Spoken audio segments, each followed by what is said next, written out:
The jungle had fallen silent except for the clicking of metal.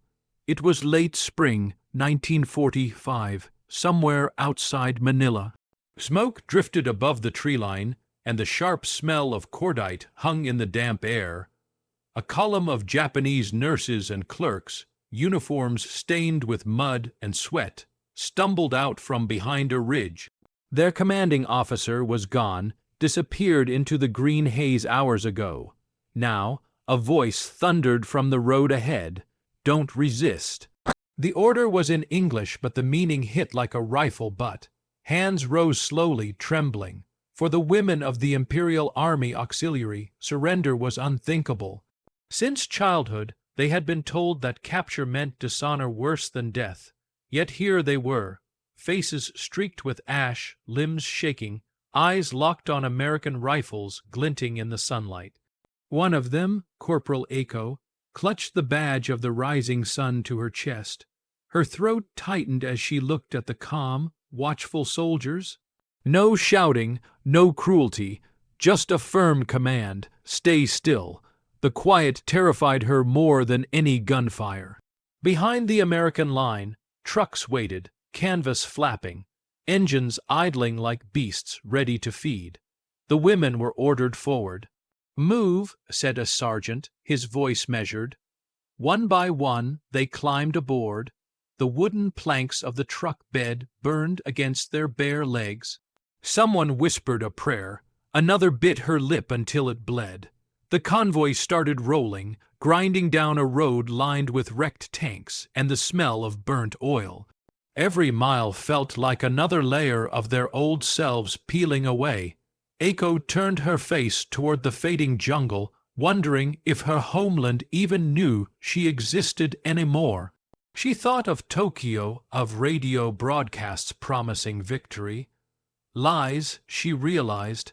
If this was victory, then why were they the ones in chains? The truck jolted over a crater, snapping her out of thought. She gripped the side rail and stared at the soldier riding behind them, his eyes hidden behind dust and discipline. He wasn't mocking her. He wasn't even angry. That calm indifference was unbearable. It told her the war was already over, even if her heart refused to accept it. Ahead, the road curved toward a line of gates wrapped in barbed wire. Inside, the silence would take a new shape. The convoy rumbled south through the ruined outskirts of Manila. Heat shimmered off the cracked road, bending the air into waves. Inside the trucks, the women sat shoulder to shoulder, knees pressed tight, sweat soaking through their khaki uniforms. Dust clung to their faces until they looked like statues carved from the same dry earth. The canvas above them flapped rhythmically, a metronome counting down the distance to something they could not name. Corporal Ako tried to count the hours, but time had dissolved into vibration and engine roar. She pressed her fingers to her badge again, the metal now hot enough to sting. Every bump of the truck jolted her forward into another thought she didn't want to have. Memories of training, the slogans painted on walls back home. Never surrender. Never submit. The irony stung worse than the heat. Outside, the world had changed color. Palm trees flashed by, then charred buildings, then open plains. Ako's throat felt like sandpaper. She tried to ask for water, but the word died halfway out. The soldier riding at the back saw her struggle, and after a pause, tossed a canteen across the bed. It hit her knee, spilling a few drops. No words, no expression, just an act she couldn't categorize mercy or mockery. She didn't know. The others whispered in fragments. "They feed prisoners," one said. "They treat wounds." Another added, almost in disbelief. These were rumors, fragile things, passed like contraband hope. The truck rattled harder as it climbed a hill. From the crest, they could see it, a compound, spreading across the valley floor, fences glinting like knife edges. 60 miles, that's what the guards had said earlier. 60 miles from capture to camp. But the number meant nothing now. It might as well have been infinity. One nurse started crying softly, pressing her face into her arms so no one would hear. The wind swallowed her sound. Eiko looked toward the horizon. Beyond the barbed wire shimmered the promise of food, water, and perhaps answers. Behind them, everything that had once been Japan's pride burned in the distance. She couldn't decide which direction held the real prison. The trucks began to slow, the air grew still. Ahead, gates waited, metal teeth ready to close. The engines coughed, sputtered, then died. Dust drifted past the stopped convoy like slow-moving smoke. Before the women could gather their thoughts, the metallic creak of gates cut through the still air. Barbed wire shimmered in the sunlight, looped and twisted, a gleaming web of captivity. The compound spread out before them, rows of low huts, watchtowers at each corner, and a tall pole flying the American flag. The sight felt unreal, like stepping into a photograph that would never fade. Orders came sharply, but without shouting. Off the trucks, line up. The guard's tone carried no cruelty, just authority polished by routine. The women hesitated only a moment before obeying. Their boots crunched on gravel as they moved toward the inspection area. The silence was heavy, punctuated by the distant thud of hammers from a maintenance shed. One soldier counted heads while another wrote in a ledger, 300 new arrivals. Eiko realized she was one line in an American notebook now, her name reduced to an inventory mark. The air smelled of oil, soap, and something else, discipline. There was no chaos here, no shouting officers or desperate orders. Everything moved with cold precision. Even the guards' uniforms looked pressed and clean, as if the war existed somewhere else entirely. Eiko felt her stomach twist. This wasn't what she'd imagined captivity would be. No beatings, no humiliation. Just control so complete it erased the need for violence. A nurse beside her muttered, "They treat us like guests." Another whispered back, "No, like problems they already solved." The exchange died quickly when a guard motioned for silence. They obeyed not out of fear but out of confusion. The unknown felt heavier than threat. After the roll call, they were marched through the inner gate toward a row of wooden barracks. The gravel underfoot was warm, almost soft from the heat. Inside the compound walls, even the wind seemed regulated. Eiko's eyes followed a tall soldier as he turned a key and slid open a large door. For a heartbeat, she thought it might be a cell. Instead, the scent of cooked food spilled out thick, meaty, impossible. Steam drifted from metal pots like ghosts of another world.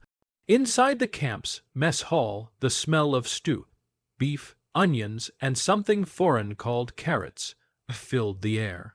The women froze at the doorway, unwilling to believe this was meant for them. An American sergeant nodded once, signaling them forward. Trays clattered against the counter as ladles of thick soup and slices of white bread landed with heavy, wet sounds. No one moved at first. The word enemy still echoed in their bones. Eiko stood near the back of the line, eyes darting from the steaming bowls to the guards by the wall. She expected a trap, a barked order, or laughter. None came. The Americans just waited, arms crossed, expressionless. When she finally sat down, the heat of the bowl surprised her. It was real, so real that her hands shook. Around her, spoons hesitated midair. The first taste was a betrayal and a revelation. Salt, warmth, fat. Things forgotten since the collapse of Manila. For months, they had survived on rice scraps and muddy water. Now, each bite dragged memory and shame to the surface. Eiko swallowed hard. Her throat burned not from hunger, but from something deeper, confusion. Someone whispered, "They eat better than our officers did." Another replied, "Maybe that's why they win." The sentence hung heavy, unanswerable. In that moment, defeat had a flavor, rich, strange, almost kind. American policy, she would later learn, gave POW nearly 3,000 calories a day more than most civilians back in Tokyo were receiving. It was a strategic mercy, meant to keep prisoners healthy for interrogation and exchange, but to the women sitting in that bright, echoing hall, it felt like something else entirely. It felt like an insult wrapped in generosity. When the meal ended, they were ordered to return their trays and step outside. The sky had dimmed to a bruised orange. Eiko paused at the doorway, glancing back at the rows of clean tables. In that sterile order, she saw the difference between empires. Japan had built loyalty through fear. The Americans built control through comfort. As night fell, floodlights snapped on around the perimeter. The food was gone, but the unease stayed. Sleep, however, would not come so easily. The floodlights came alive with a low hum, washing the camp in a pale, artificial daylight. Shadows stretched long and sharp across the gravel, every fence post and wire casting its twin. The women lay on rough cots, too alert for sleep. Canvas walls whispered under the humid wind, and somewhere near the guard tower, a diesel generator coughed like an animal refusing to die. The world beyond the barbed wire was silent, but inside, the air buzzed with unspoken fear. Eiko stared at the ceiling, if it could be called that. Just tar paper and beams, warped by heat. Each time she closed her eyes, she heard the same command echo in her skull, "Don't resist." The words had followed her into the dark, reshaped now into something quieter, heavier. Around her, soft whispers floated through the hut. Some prayed, some muttered names of lost brothers. A few just breathed, rhythm steady, as if pretending to be anywhere else. From outside came the distant crunch of boots. The American sentry moved along the fence line, his silhouette steady under the floodlight glare. Eiko turned her head slightly, watching him through the window slit. He wasn't pacing angrily, he was just there. Methodical, predictable, the opposite of everything she'd been taught about enemies. That was the strangest part, the calmness. Far off an engine started, maybe a supply truck heading to another section. The rumble faded into the night like a closing door. According to a rumor whispered earlier that day, 40 prisoners from another camp had tried to escape last month. None had made it. The Americans hadn't executed anyone. They'd simply tightened the lights, doubled the watches, and rationed cigarettes. Discipline by subtraction, not punishment. Eiko wondered if freedom still existed in any shape she could recognize. If she ran now, would she run toward home, or just another cage? The thought dissolved when the guard turned, light catching his face for the first time. He looked younger than her, maybe 20, maybe less. He yawned, rubbed his eyes, and kept walking. The bell for dawn inspection was still hours away, but no one slept. The night stretched endless, waiting for a sound to break it. And when it came, it wasn't violent. It was the thin ring of a bell at sunrise. At sunrise, the bell clanged across the camp, sharp and metallic. The sound cut through the thin air like a blade. One by one, the women rose from their cots, straightened their uniforms, and filed out into the open yard. The ground was cool beneath their bare feet, still damp from the night. Above them, the sky glowed pale gold, the kind of beauty that felt almost insulting inside barbed wire. American medics and officers stood waiting, clipboards in hand. Their boots were spotless, their expressions unreadable. The routine was precise: hygiene check, temperature readouts, brief medical inspection. Each woman stepped forward, chin high, hands at her sides. The inspection wasn't cruel, it was clinical. That made it worse somehow. When it was Eiko's turn, a medic gestured for her to remove her bandage. The wound on her arm, half healed from shrapnel weeks ago, had started to fester. She winced as the man poured antiseptic, cold fire spreading across her skin. He didn't flinch or look away, just cleaned, wrapped, and nodded to the next in line. The efficiency was disarming. She had expected mockery or indifference. Instead, she got care. Behind her, someone muttered, "Why would they heal us?" Another voice answered softly, "Because they can afford to." That line hit hard. Japan's hospitals were rubble, supplies gone, doctors drafted, yet here, the enemy treated even its prisoners with precision. Reports later showed that under U.S. supervision, disease mortality among Japanese POW fell below 1%, compared to 12% when left on their own during retreat. Numbers didn't lie, they rewrote belief. As the inspection moved down the line, the guards spoke in short English phrases. "Good, next, clean it again." The rhythm was mechanical, the intent almost fatherly, but to the women that orderliness felt alien. Mercy wasn't supposed to sound like a command. When the check ended, the medics packed their kits and moved off toward another row of barracks. Eiko flexed her newly wrapped arm, the cloth white against her darkened skin. The wound throbbed, but the sensation felt alive, real, undeniable. A sergeant barked an order, back to quarters, and the line dissolved into small groups. Inside the hut, Eiko slipped her hand beneath her cot, fingertips brushing the spine of a hidden object, her diary. The hut was still, except for the faint hum of flies against the tin roof. Eiko crouched by her cot, the diary pressed flat beneath her knees like contraband.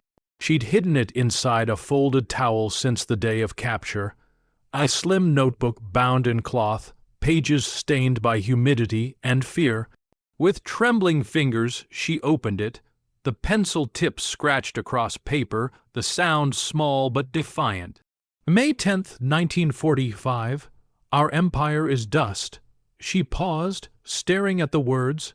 They didn't feel like treason anymore, they felt like truth. Back home, she'd been told Japan would never kneel, that divine wind and divine will would protect them. But rumors were seeping even through barbed wire. Whole cities gone, Tokyo in flames, 2.7 million dead, the guards said, though none of them said it with joy. She tried to imagine what was left of home, her mother's house by the river, ashes, the schoolyard bomb crater, the radio towers silent. Everything that once made her Japanese seemed to have dissolved into smoke. The idea of the emperor, that distant god, voice, now felt like a ghost whispering from a ruined world. Eiko wrote faster. If Tokyo is gone, what are we? The question bled through the page. Around her, the other women slept or pretended to. Outside, the rhythmic clang of metal tools carried from the maintenance shed. The Americans built things even in captivity, fences, tables, order. The Japanese women, stripped of purpose, could only watch and wonder. She heard footsteps outside the hut and froze. A guard's silhouette passed the window slit, pausing for a moment before moving on. Her heart thudded so loudly she feared it might give her away. Writing was forbidden, though not severely punished. Still, the idea of being found, of her private thoughts read by the enemy, felt unbearable. She shut the notebook, breath shaking, and slid it back under her cot. But the page she'd written stayed open in her mind. Those 6 words burning like a small rebellion. Our empire is dust. Outside, morning shifted toward noon, sunlight cutting sharper through the window gaps. Somewhere nearby, a shout echoed English words she couldn't catch. Eiko's stomach dropped. They'd found something. The shout came again, clearer this time, inspection. Boots thudded outside as the door swung open with a sharp wooden crack. Eiko froze, heart stuttering. 2 American guards stepped inside, flanked by a camp interpreter. Their faces were expressionless, efficient. One pointed to the bunks. Check under everything. The women stood at attention, while gloved hands moved through their few possessions, rolled blankets, folded shirts, the tiny tokens of a life compressed into survival. When a hand reached beneath Aiko's cot, she felt her pulse stop. The diary surfaced like a secret dragged from deep water. The guard flipped it open, scanning pages filled with cramped Japanese script. The interpreter frowned slightly, translating a line under his breath. "Our empire is dust." Silence thickened. The women stared at the floor. For a moment, Aiko braced for punishment, confiscation, confinement, maybe worse. Instead, the American officer closed the notebook and looked at her. He spoke softly, measured. "Personal diary." She nodded, throat too dry to answer. He turned to the interpreter, who hesitated before replying, "Yes, sir." Just her thoughts. The officer studied Aiko's face, then the small book, then handed it back. "Keep it, but don't hide it." That single gesture landed heavier than any threat. The women exchanged stunned glances. The Americans weren't mocking them, not even prying for propaganda. They were, in some strange way, acknowledging their humanity. Later, Aiko would learn that U.S. policy rarely censored POW writings unless they contained coded messages or military data. But in that moment, none of that mattered. What mattered was that an enemy had read her truth and returned it untouched. As the guards left, the door swung shut with a thud. The air seemed to expand again. Aiko sat slowly on her cot, the diary warm in her hands. Her fingers trembled, not from fear but disbelief. That small mercy cracked something open inside her. If kindness could exist here, maybe the world was not as absolute as she'd been taught. She opened the diary again, writing one new line beneath the old. They gave it back. They trusted us. The pencil quivered at the word trust. She underlined it once. Outside, a whistle blew, the signal for work detail. The whistle's shriek sliced the morning open. Gravel crunched under boots as the women were marched out of their huts toward the camp's labor yard. The sun was already brutal, pouring light like molten glass. Aiko shielded her eyes, squinting at the rows of tents and laundry lines fluttering in the dry wind. Work details 6 hours each day, the guards had said. A punishment that wasn't punishment at all, more like a strange form of participation. They were divided into groups. Some hauled water, others scrubbed uniforms, others tended small gardens behind the mess hall. Aiko's assignment was laundry duty for the medical unit. She dipped fabric into steaming tubs, the scent of soap thick enough to sting her throat. Around her, water sloshed, cloth twisted, metal basins clanged, a rhythm almost musical. When the first set of garments arrived, she froze. American uniforms, olive drab heavy, smelling faintly of sweat and disinfectant. These were the clothes of the men who had captured them. She hesitated, hands trembling over the rough cloth. "Keep moving," barked a guard, though not unkindly. So she did scrubbing, wringing, folding, repeating until her muscles numbed. Each uniform felt like a contradiction, symbols of power she no longer feared, belonging to soldiers who didn't hate her. The act of cleaning them was humiliating at first, then strangely grounding. She caught herself humming once, a tune from before the war, and quickly stopped. Across the yard, other women tended to the infirmary tents. There, wounded Japanese prisoners lay under white sheets, treated by American medics. The irony burned her countrymen being healed by their conquerors. Still, no one complained. Work meant motion. Motion meant time passed. They earned extra rations for each completed shift, roughly the equivalent of one U.S. dollars worth in food per week. Not money, but calories, and calories were survival. In a world stripped of ideology, bread had replaced the flag. When the whistle blew again, signaling end of shift, Aiko rinsed her hands in a basin. The water had turned gray, streaked with dirt and soap scum. She stared at her reflection rippling on the surface. A face thinner, older, but somehow steadier. Then a medic's voice called from across the yard, "You. Help here." She looked up. The wounded were arriving. The air around the medical tents carried a mix of iodine, blood, and diesel fumes. Eiko hurried toward the call, her bare feet slapping against the packed dirt. Inside the canvas walls, cots lined both sides, men groaning softly, bandages soaked through, the sharp scent of antiseptic almost masking decay. She froze at the sight. Japanese soldiers, their uniforms tattered, skin burned and blistered, lying under the watch of American medics. For a moment her brain refused to reconcile it. These were her countrymen, the same soldiers who'd once spoken with fire in their voices about dying before capture. Now they whispered for water in weak, broken Japanese. A U.S. corpsman knelt beside one of them, checking pulse, replacing gauze. Eiko moved closer, unsure whether she was supposed to assist or simply witness. "Hold this," the medic said, pressing a bandage into her hand. His tone wasn't harsh, it was distracted, professional. She obeyed automatically. Together they lifted the wounded man's shoulder, securing the dressing. Blood seeped through the fresh wrap. The soldier's eyes fluttered open just long enough to see her, then closed again. Something inside Eiko twisted. The Americans weren't rescuing them out of pity. It was system, discipline, protocol. They saved lives because they could. Reports from other camps would later reveal that U.S. medical care reduced POW mortality by nearly 70%.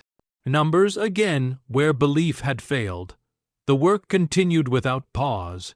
She fetched water, washed instruments, folded fresh linens. Once an American medic muttered, "You're good at this."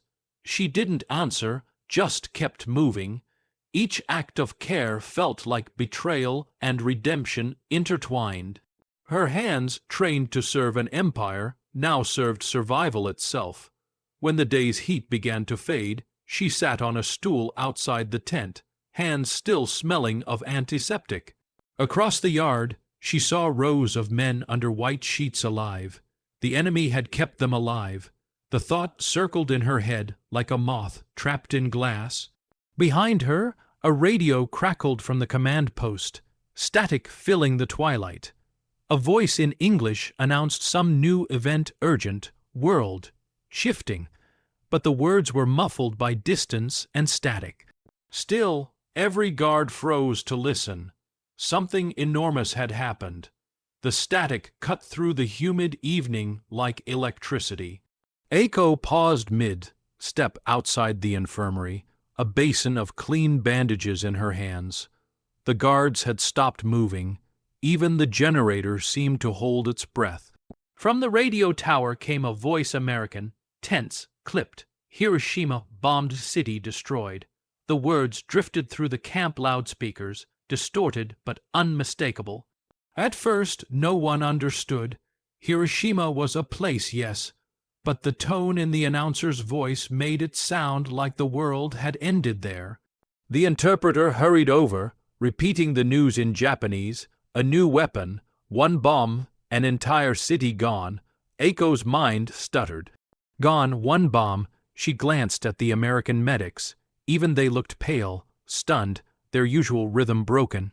Later reports would estimate 80,000 dead instantly, more in hours. But those numbers would come later.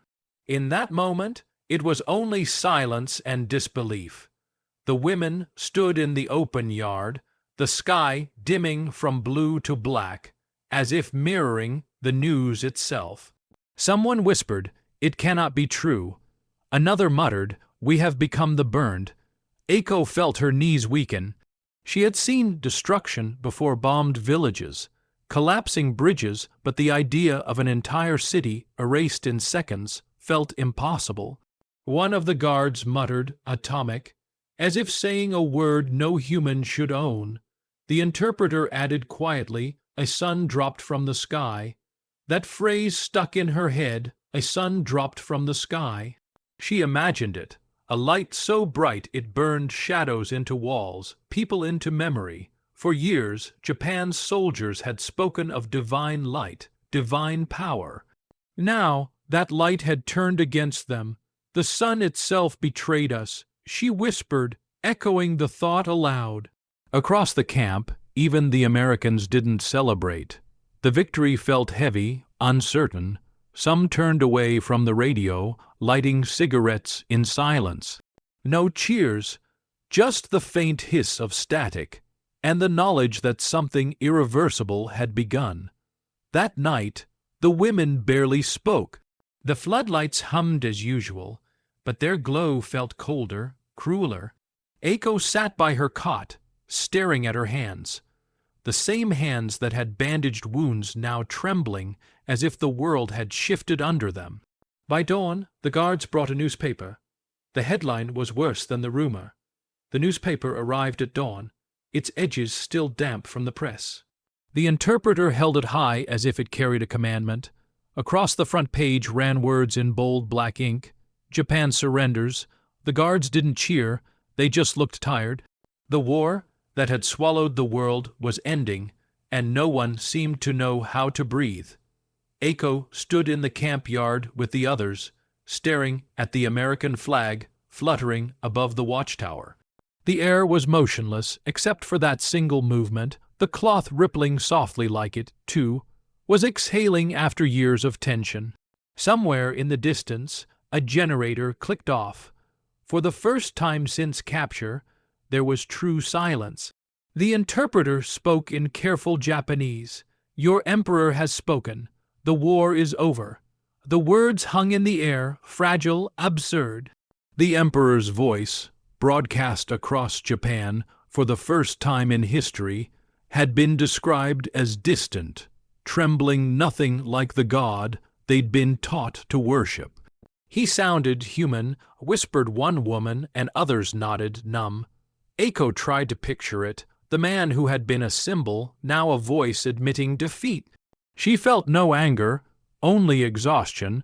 The weight of belief lifted, leaving something hollow in its place. The women looked at each other, unsure whether to cry, bow, or simply stand still. In the distance, a U.S.